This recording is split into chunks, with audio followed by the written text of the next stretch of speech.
Good morning, everyone. This is Dr. Vignesh from the Department of Prosthodontics, Crown and Bridge, Vinayaka Mission, Sankaracharya Dental College. So, today we are going to see the topic on classification of edentulous arches. The contents for today's presentation is Introduction, Need for Classification, Requirements of a Classification, various classification systems such as Kennedy's classification, Applegate's rules, and then conclusion. Now, coming on to introduction.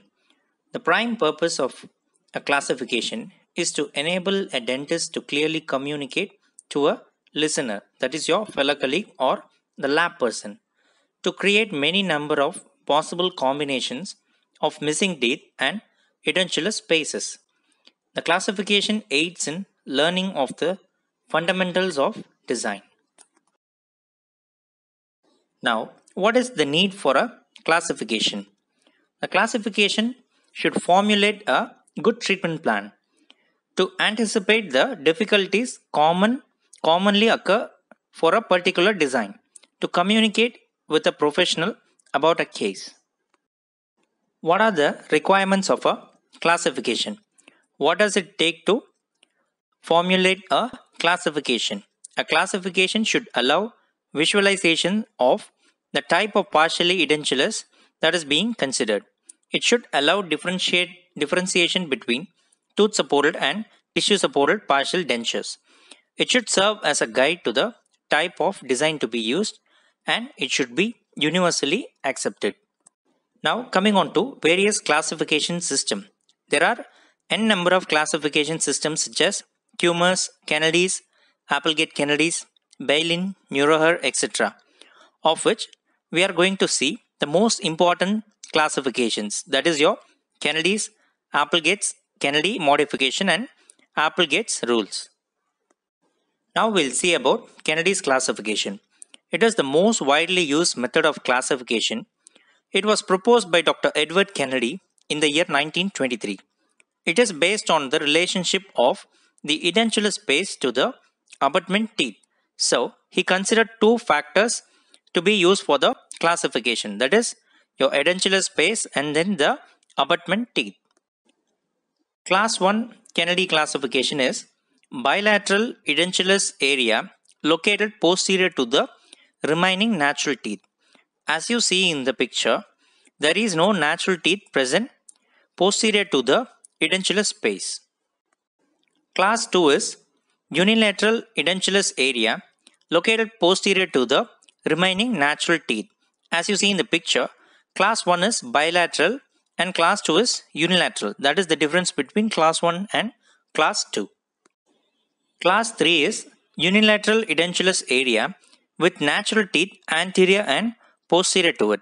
As you see in the picture, the natural teeth is present both anterior and posterior to the edentulous space. Class 4 is single bilateral edentulous area located anterior to the remaining natural teeth. It also crosses the midline. Applegate's Kennedy system.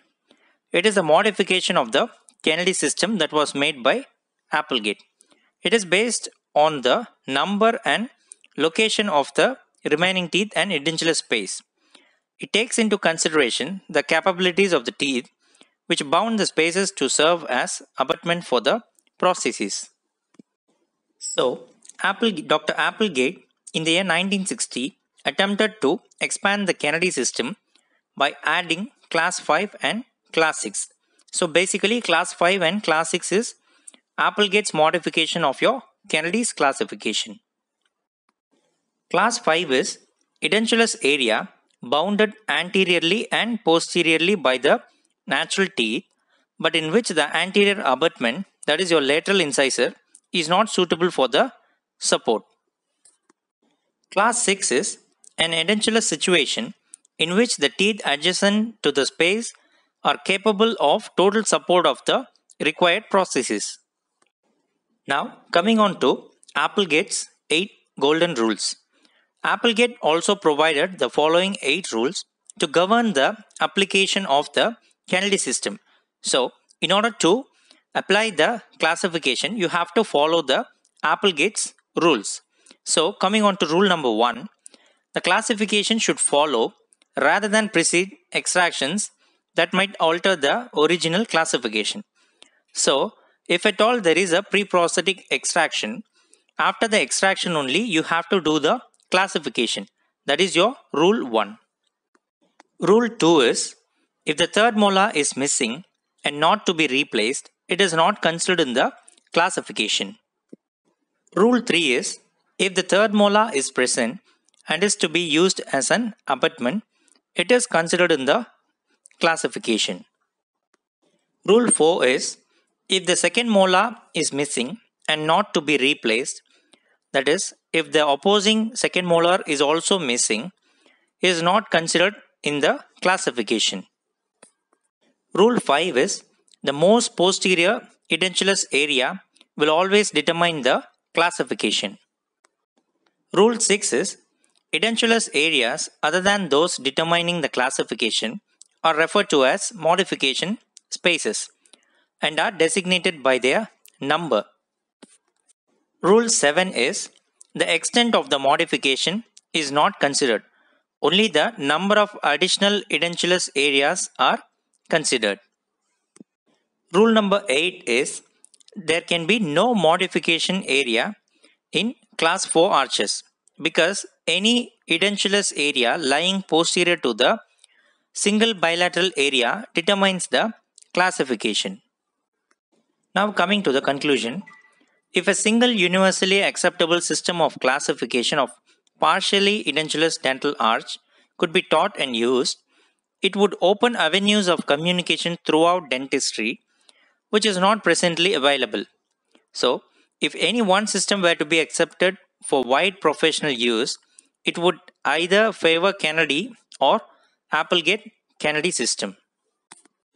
These are my references. Thank you for paying attention. Thank you, everyone.